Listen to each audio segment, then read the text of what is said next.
नमस्कार दोस्तों, मैं वो शुक्ला अपने चैनल पर आप लोगों का एक बार फिर से स्वागत करता हूं। और आज मैं अपनी वीडियो में आपको बताने वाला हूं स्कॉर्पियो एन वर्सेस XUV 700।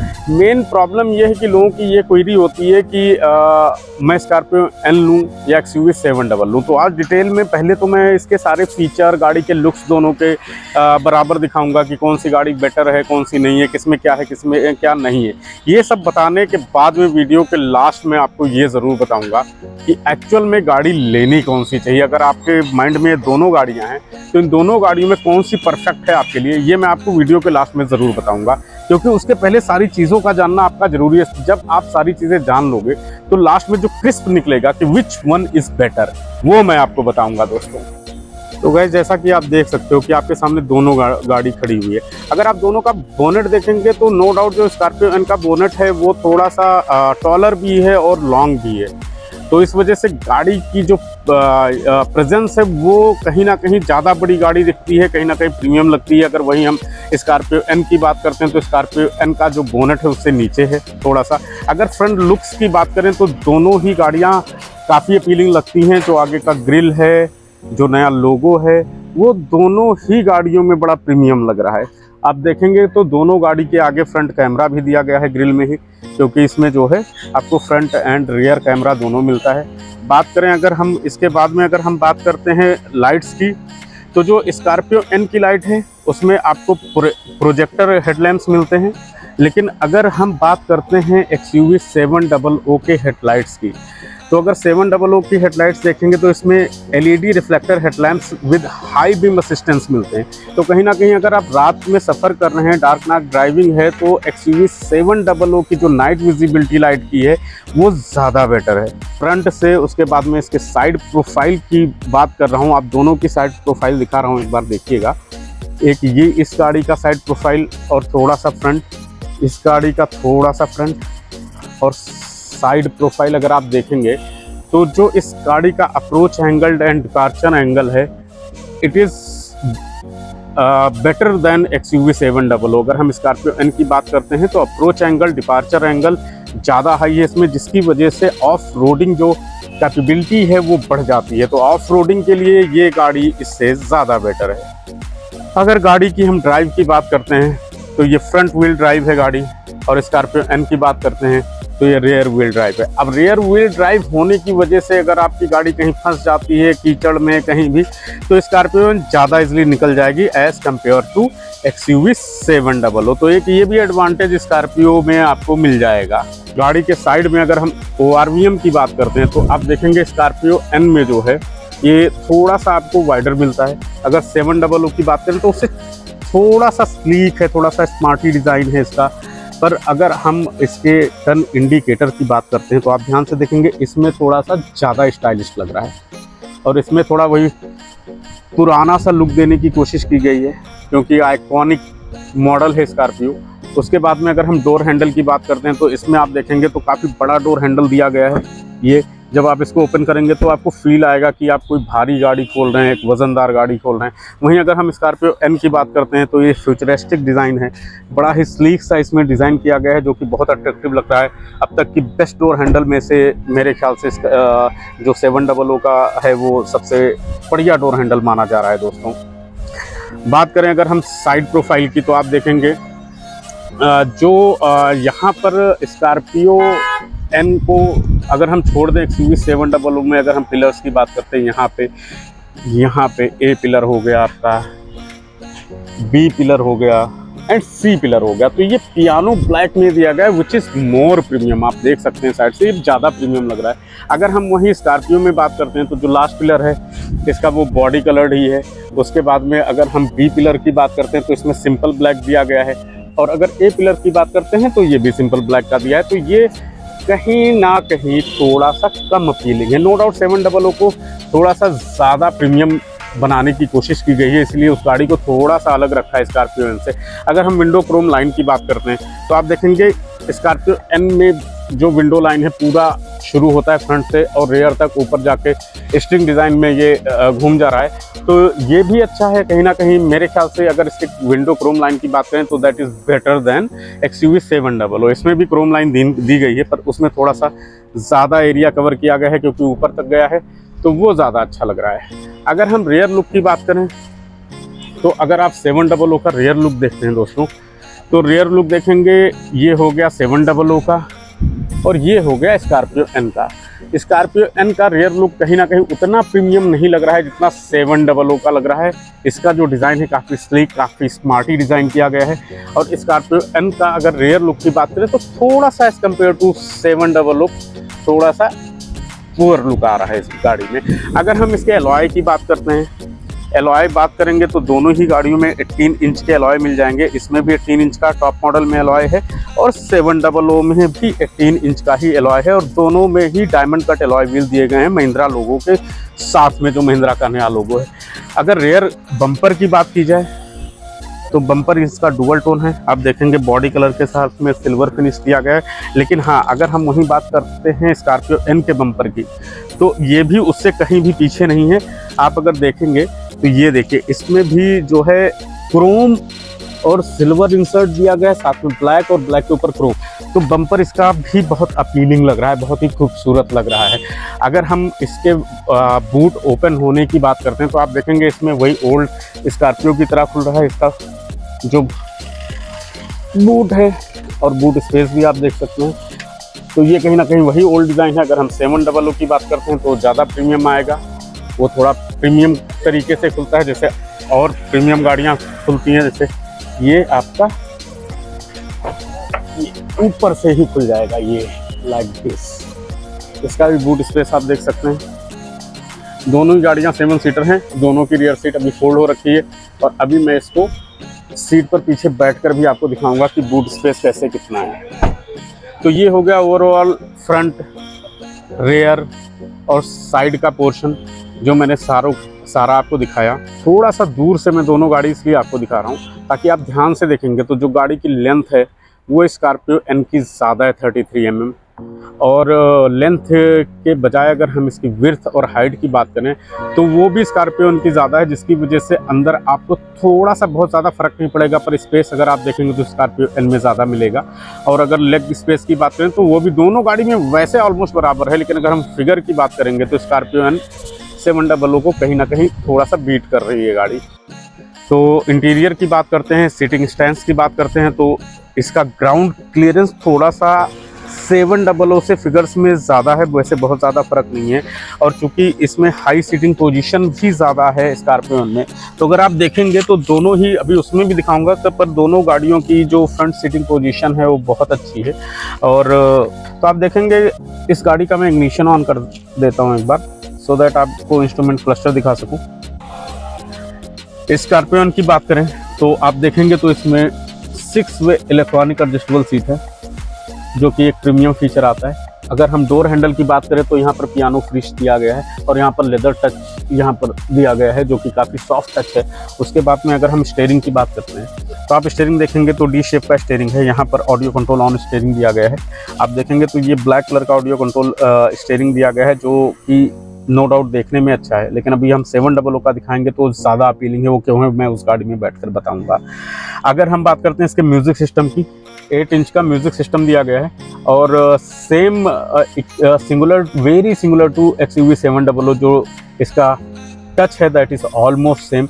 जो म्यूज़िक देखेंगे तो यहाँ पर सोनी लिखा हुआ है आपको, आप देखेंगे तो इसमें सोनी का, इसमें भी 12 स्पीकर्स दिए गए हैं सोनी के, जो म्यूज़िक सिस्टम को, जो इसका म्यूज़िक क्वालिटी है उसको बहुत बढ़िया बनाते हैं। लेकिन 700 में भी 12 स्पीकर ही हैं दोस्तों, लेकिन उसका जो म्यूज़िक सिस्टम है और उसकी जो वॉइस क्वालिटी है that is better than Scorpio N, इसमें कोई डाउट नहीं है। हालांकि ये चीज़ जब आप दोनों ही गाड़ी को सुनोगे, म्यूज़िक फील करोगे तभी समझ में आएगा। मैं इसमें उतना अच्छा फील नहीं करा पाऊँगा रिकॉर्डिंग में। अगर हम इसके स्विचेस की बात करते हैं, यहाँ पर ये देखिए जो एसी के कंट्रोल्स और बटन दिए गए हैं वो सारे ही काफ़ी प्रीमियम लग रहे हैं यहाँ पर।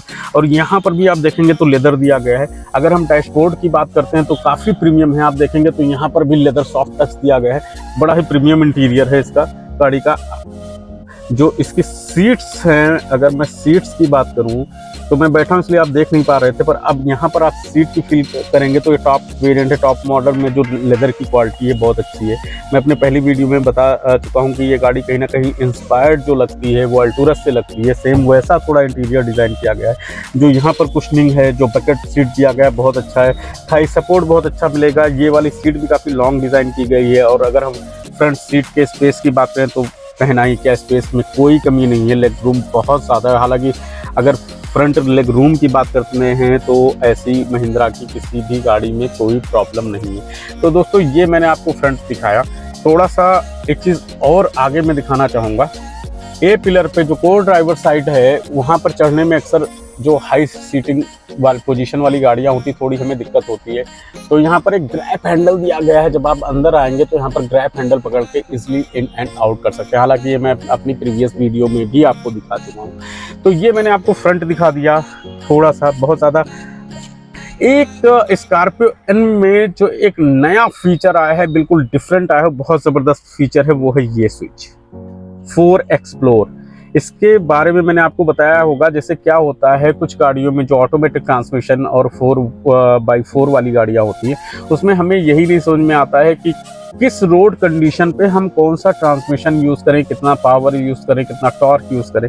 इसमें सीधे आप देखेंगे तो यहाँ पर मोड्स दिए गए हैं रोड कंडीशन के हिसाब से। अगर रेनी सीजन है, अगर आप कहीं बर्फीले इलाके में हैं तो वहाँ पर क्या करना है, सिंपल ये स्विच आपको ऑपरेट कर देना है रोड कंडीशन के हिसाब से।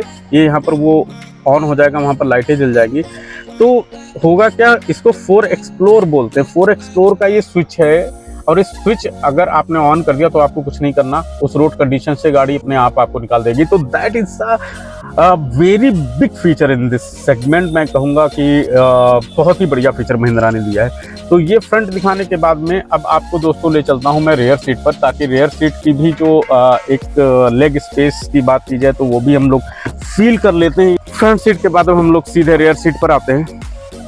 यहाँ भी आप देखेंगे तो लेदर टच दिया गया है, यहाँ भी लेदर टच है। अगर आप रेयर सीट की बात करेंगे यहाँ पर आप देखेंगे तो बहुत ही वाइडर है। ये 700 से जो इसकी विड्थ है वो थोड़ी सी ज़्यादा है, जिसकी वजह से 3 लोग इसमें बहुत ही कंफर्टेबली बैठ पाएंगे। अब अगर हम लेग स्पेस की बात करते हैं तो इतनी बड़ी गाड़ी है तो लेग स्पेस की प्रॉब्लम तो आने नहीं वाली गाइस। लेग स्पेस बहुत अच्छा है। यहाँ पर भी बोतल होल्डर की ऑप्शन दी गई है।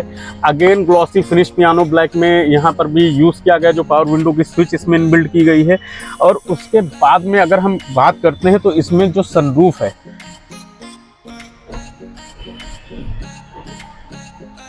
ये देखिए, इसमें खैर नॉर्मल सनरूफ ही दिया गया है। अगर हम 700 दिखाएंगे आपको तो उसमें पैनारोमिक सनरूफ दिया गया है। ऊपर के भी थोड़ा सा व्यू और नज़ारे सनरूफ के थ्रू आप ले लीजिए। और उसके बाद में सनरूफ के बाद में अगर हम यहाँ बात करते हैं, सनरूफ मैंने आपको दिखा दिया। ये सेंटर में जो इसका आर्मरेस्ट दिया गया है विद होल्डर दिया गया है, ये देखिए, यहाँ पर भी आपको यूटिलिटी स्पेस मिल जाएगा। और उसके बाद में इसी के जस्ट पीछे आप देखेंगे तो यहाँ पर रियर एसी वेंट दिया गया है। और this is not a only AC vent, ये भी मैंने पिछली वीडियो में आपको बता रखा है। ये पूरा का पूरा एसी का एक नया यूनिट ही इस गाड़ी में दिया गया है। तो जो रियर एसी की रियर सीट की जो कूलिंग है वो बहुत ज़बरदस्त होगी इस गाड़ी में, वो कोई प्रॉब्लम नहीं होने वाली। रियर सीट अगर आप देखेंगे तो यहाँ बीच में कप होल्डर के साथ आर्मरेस्ट दिया गया है। और बड़ा इस गाड़ी में बहुत ही स्लीक डिज़ाइन किया गया है, बड़ा क्यूट सा लग रहा है, बहुत ही मतलब अच्छा लग रहा है। तो ये भी एक यूटिलाइजेशन का फीचर है। हालांकि ये एक कॉमन फीचर है, कोई बहुत बड़ा फीचर नहीं है, अच्छा लगता है। अब बात करते हैं इसके ये मैंने आपको फ्रंट सीट रियर सीट दिखा दी। अब सबसे जो इसका लास्ट रो है जिसपे सबसे ज़्यादा क्वेश्चन मार्क होते हैं सारी गाड़ियों में, वो दिखाने वाला हूँ। तो रेडी हो जाइए और आपको दिखाता हूँ कि उसके पीछे जाना भी कैसे। गाइस, थर्ड रो में जाने से पहले एक चीज़ आपको बताना भूल गया था, तो मैंने सोचा बता दूँ। जो इसकी सेकेंड रो वाली सीट है दैट इज़ ऑल्सो, आप इसको इंक्लाइन एंड रिक्लाइन कर सकते हैं। ये देखिए काफ़ी अच्छा है। अगर आप लॉन्ग ड्राइव पर जा रहे हैं, आपको रेस्ट करना है, तो इट इज़ वेरी कंफर्टेबल। आप आराम से आंखें बंद करके और एक स्लैप तो ले ही सकते हैं आराम से, एक अच्छी सी नींद ले सकते हैं आप। मज़ा आ रहा है वैसे बैठकर। तो अब इसके बाद में सीधे थर्ड रो दिखाते हैं आपको कि वो कैसा है, क्या होगा। ये देखिए, सिर्फ इसको 1 टच करना है, पूरी सीट फोल्ड हो जाएगी और सीधे हम रेयर सीट पे जाएंगे। और जो इसका रेयर सीट है ये देखिए जो रेयर सीट है, मैं आ गया, आप देखेंगे तो रेयर सीट में जो लेग स्पेस है वो बिल्कुल भी इस गाड़ी में नहीं है। और वो इसकी गलती नहीं, क्योंकि जो रेयर सीट है ये डिज़ाइन की जाती है बेसिकली एडल्ट के लिए नहीं होती, किड के लिए होती है, तो उनको अच्छा स्पेस शायद मिल जाएगा।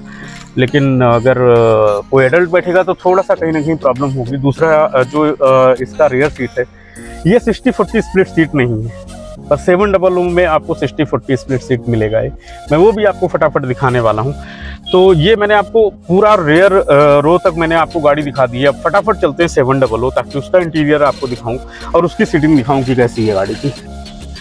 अब गाड़ी से मैं ऊपर गया था तो आपने देखा होगा मैं नीचे आ रहा हूँ, तो आप देखेंगे कि कहीं ना कहीं उतरने और चढ़ने में थोड़ी दिक्कत है, क्योंकि गाड़ी की हाइट बहुत ज़्यादा है। 700 में ये प्रॉब्लम थोड़ी कम फील होगी आपको। उसका रीज़न ये है क्योंकि उसकी सीटिंग पोजीशन थोड़ी सी इससे लो है। चलिए खैर अब आपको सीधे 700 पे ले चलते हैं। ये दीजिए, आप सबसे पहले देखेंगे तो वेलकम करेगी सीट आपकी इसमें भी, क्योंकि इलेक्ट्रॉनिक सीट्स हैं। वाह, अब इसका अगर आप इंटीरियर देखेंगे तो बहुत ही प्रीमियम, बहुत ही रिच है। एज कम्पेयर टू 700 इसका इंटीरियर बहुत रिच है। आप देखेंगे तो इसका जो स्टीयरिंग है ये देखिए भाई, इसकी तो बात अलग है। देखिए नो डाउट अगर हम इंटीरियर की बात करेंगे तो 700 का कोई मैच नहीं है। इस सेगमेंट में इस गाड़ी को कोई मैच ही नहीं कर सकता। स्टीयरिंग देखेंगे और that is almost very similar, लेकिन यहाँ पर जो कंट्रोल्स दिए गए हैं यहाँ पर ये ग्लॉसी फिनिश है, ये पियानो ब्लैक में है। और स्कॉर्पियो में मैंने आपको दिखाया था बिल्कुल सिंपल ब्लैक है। तो एक तो यहाँ पर प्रीमियमनेस बढ़ गई इसकी। उसके बाद में हम स्क्रीन की बात करते हैं तो आप देखेंगे जो इसकी स्क्रीन है, अब यहाँ पर 10.2 इंच का इसमें इंफोटेनमेंट सिस्टम दिया गया है, जो कि उसमें मात्र 8 इंच का था। तो इसकी प्रीमियम क्वालिटी और बढ़ा देता है। साथ में इसमें भी सोनी के ही म्यूजिक सिस्टम दिए गए हैं। आप यहाँ देख सकते हैं, यहाँ देख सकते हैं सोनी लिखा हुआ है। उसमें भी जैसा मैंने बताया था 12 स्पीकर्स थे और इसमें भी 12 स्पीकर हैं, लेकिन इसकी जो म्यूजिक की क्वालिटी है वो उससे थोड़ी सी मच बेटर है। अगर हम इसके कंट्रोल की यहाँ की बात करते हैं तो ये काफ़ी सिमिलर आ जाएगा। अब यहाँ की क्वालिटी आप देखेंगे तो ये टच भी काफ़ी सॉफ्ट टच दिया गया है, बहुत अच्छा लग रहा है। गाड़ी नो डाउट प्रीमियम है। यहाँ पर वायरलेस चार्जर इस गाड़ी में मिलेगा आपको 700 प्लस ये स्कॉर्पियो एन में भी मिलेगा। वहाँ पर जो हैंड ब्रेक है वो आपका नॉर्मल सिंपल है। यहाँ पर आपको 1 टच हैंड ब्रेक दिया गया है, यहीं से हैंड ब्रेक रिमूव कर सकते हैं और यहीं से अप्लाई भी कर सकते हैं। ऑटो होल्ड असिस्ट का भी फीचर यहीं बीच में स्विच दिया गया है, यहाँ से ऑपरेट कर सकते हैं। अब वहाँ पर जो मैंने आपको एक स्विच दिखाया था ये वाला, वो फॉर एक्सप्लोर का था, पर ये म्यूजिक सिस्टम का इसमें दिया गया। अगर आपको यहाँ टच से इसको नहीं यूज़ करना है तो आप यहाँ से भी म्यूजिक सिस्टम का वॉल्यूम बढ़ा सकते हैं, कम कर सकते हैं। तो ये एक अलग फीचर, हालांकि वो एक बड़ा एडवांस फीचर था। उसके बाद में अगर हम बात करते हैं ग्लास एरिया की, आप देखेंगे तो इसमें जो ग्लास एरिया दिया गया है वो थोड़ा सा स्मॉल है। और अगर हम स्कॉर्पियो की बात करें, मैं उसको इसलिए सबसे बाद में दिखा रहा हूँ क्योंकि एक इम्पॉर्टेंट चीज़ है कि व्यू कैसे होता है। तो इसमें व्यू थोड़ा सा उतना अच्छा नहीं मिलेगा जितना स्कॉर्पियो एन में मिलेगा, क्योंकि ग्लास एरिया उसमें ज़्यादा दिया गया है। लेकिन अगर हम सनरूफ की बात करते हैं, जो सबसे उसमें मैंने आपको सनरूफ दिखाया था तो उसमें नॉर्मल सनरूफ था, पर इस गाड़ी में आपको पैनोरामिक सनरूफ मिलता है। ये देखिए,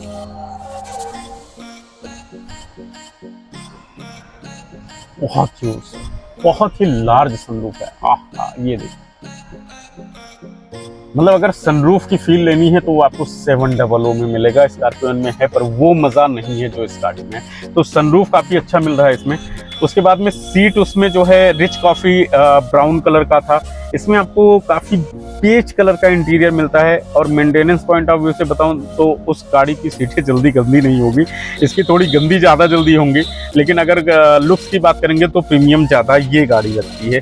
सेम एस्टीज इसमें यहाँ पर ग्लास होल्डर और यहाँ भी आर्मरेस्ट दिया गया है जैसा उस गाड़ी में दिखाया था। ये देखिए, इसमें भी आपको यूटिलिटी स्पेस मिल जाता है, यहाँ पर भी आपको स्पेस मिलती है कोई चीज़ अगर रखनी हो तो। और साथ ये देखिए पूरा डिजिटल स्क्रीन यहाँ पर दिया गया। अगर हम नेविगेशन यूज़ करेंगे तो नेविगेशन की जो डिस्प्ले इसमें इंस्ट्रूमेंट क्लस्टर दोनों में आप देख सकते हैं। बहुत ही दोनों गाड़ियों में खैर काफ़ी इंफॉर्मेशन आती है इसमें। आप अपनी ड्राइविंग कैसे चल रही है, कितनी फ्यूल टू एम्पटी है, सारी चीज़ें आप बता सकते हैं अपनी दोनों गाड़ी में। लेकिन अगर हम इसके सीट के एडजस्टमेंट की बात करते हैं तो इसमें यहाँ पर दिया गया है ये देखिए यहाँ से इलेक्ट्रॉनिक सीट एडजस्टेबल आप देखेंगे तो ये देखिए सीट आगे जा रही है, ये तो यहाँ पर एडजस्टेबल दिया गया है। और यहाँ पर 1 2 3 4 इसमें जो है 3 पॉइंट्स दिए गए हैं, जो कि आप अपनी सीटिंग पोजीशन जहाँ से ड्राइव करते हैं वो मेमोरी इसमें सेट कर देंगे, तो वो नंबर दबाएंगे सीट अपने आप वहीं एडजस्ट हो जाएगी। यहाँ पर भी ग्लॉसी फिनिश में भी इसका जो जहाँ पर पावर विंडोज़ के स्विच दिया गया है या ग्रैब हैंडल है, तो ये सारी चीज़ें ग्लॉसी फिनिश में दी गई हैं, जो कि और ज़्यादा प्रीमियम लगती है गाड़ी। अब ये सारी चीज़ें आपको फ्रंट की सीट और फ्रंट की डिस्प्ले सारी चीज़ें दिखा दिया। अब सीधे चलते हैं रियर सीट पर और वो दिखा दें कि आखिर इसकी रियर सीट कैसी है। सो गाइस ये है इसका रियर सीट, ये देखिए as compare to Scorpio N इसकी विड्थ थोड़ी सी छोटी है, थोड़ा सा इतना माइनर सा फर्क है, इतना नहीं फर्क लगेगा, लेकिन अगर 3 लोग बैठते हैं तो उसमें थोड़ा सा ज़्यादा कंफर्टेबल होंगे। लेकिन और यहाँ पे भी रियर एसी वेंट दिया गया है, चार्जिंग पॉइंट के साथ दिया गया है। और इसमें एक एडिशनल फीचर इस गाड़ी में ये दिया गया है कि आप पीछे बैठे शफर, ये देखिए पीछे बैठकर भी अगर आप कई लोग बहुत ज़्यादा सीट पीछे कर देते हैं और आपको दिक्कत हो रही है, तो आप यहीं से सीट आगे पीछे कर सकते हैं। ये देखिए बहुत ईजी, मतलब इसमें अगर कोई आगे बैठा है तो अपनी गुंडागर्दी नहीं दिखा सकता कि बिल्कुल सीट पीछे कर दिया, वो चीज़ नहीं होने वाली। और चूंकि दोनों गाड़ी में दिखाया ही मैंने, लेग स्पेस इसमें भी बहुत अच्छा है, रियर सीट की जो कंफर्ट है वो इस गाड़ी में भी बहुत अच्छा है और स्कॉर्पियो एन में भी बहुत अच्छा है। अब जो डिफरेंस है मैं आपको इसको सीधे थर्ड रो में ले चलता हूँ। हाँ, एक चीज़ और दिखा दूँ कि यहाँ पर भी इसमें आर्मरेस्ट विद का folder same as Scorpio N दिया गया है, आप देख सकते हैं, ठीक है। और यहाँ पर एक चीज़ और अच्छी है, इधर थोड़ा सा कैमरा करिएगा, यहाँ पर जो है आप मोबाइल का चार्जिंग पॉइंट दिया गया है और यहाँ पर मोबाइल होल्डर भी है साथ में, आप यहीं पर रख सकते हैं, तो ये बड़ा इजी हो जाता है। अब देखें अगर इसका, तो इसका भी 1 टच टम्बल डाउन है, ये देखिए। अब उसमें उतरने चढ़ने में थोड़ी सी जो मुश्किल हो रही थी वो इस गाड़ी में थोड़ी कम मुश्किल मुझे होगी। ये देखिए इसमें आराम से जा सकते हैं।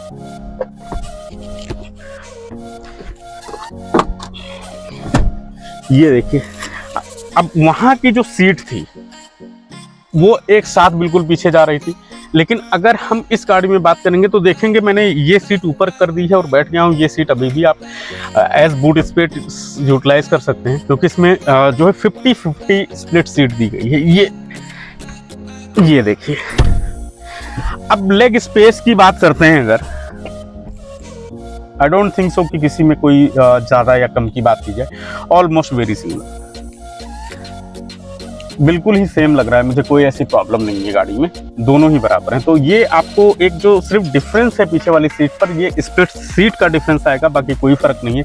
एंड अगेन एडल्ट सीट ये नहीं है, बच्चों की सीट है, उस हिसाब से लेग स्पेस डिज़ाइन किया गया, क्योंकि थर्ड रो हर गाड़ी में थोड़ा सा कंजेस्टेड होता है, क्योंकि किड के लिए डिज़ाइन होता है। तो ये थर्ड रो दिखा दिया।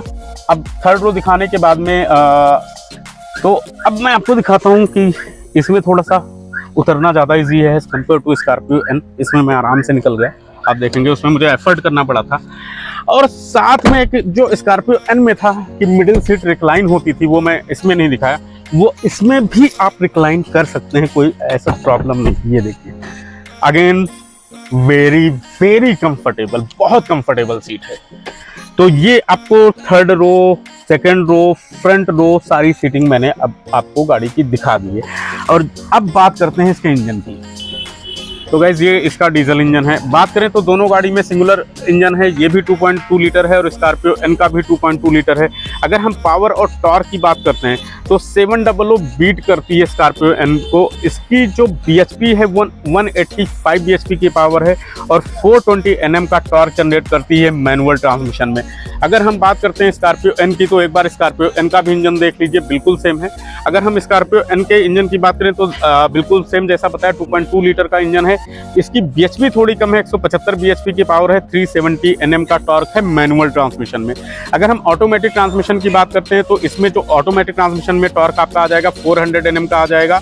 और 700 के इंजन की बात करते हैं तो टॉर्क उसका इससे 50 एनएम ज़्यादा है, 450 एनएम का टॉर्क जनरेट करेगी।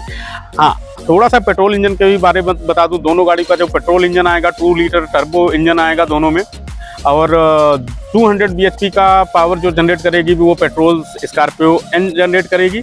197 bhp की पावर 700 जनरेट करेगी। टॉर्क की बात करें तो ऑलमोस्ट सेम है, 370 है इसका और 380 है 700 का।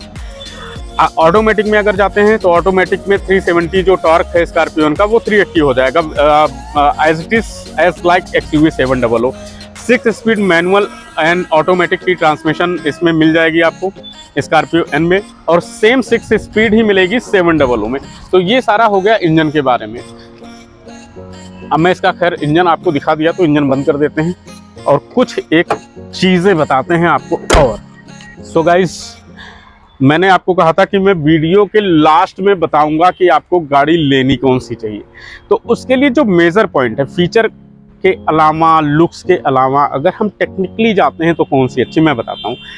ये दोनों गाड़ी दो अलग अलग बायर्स के लिए बनी हुई हैं। दोनों ही गाड़ियाँ अपनी जगह पर बहुत अच्छी हैं।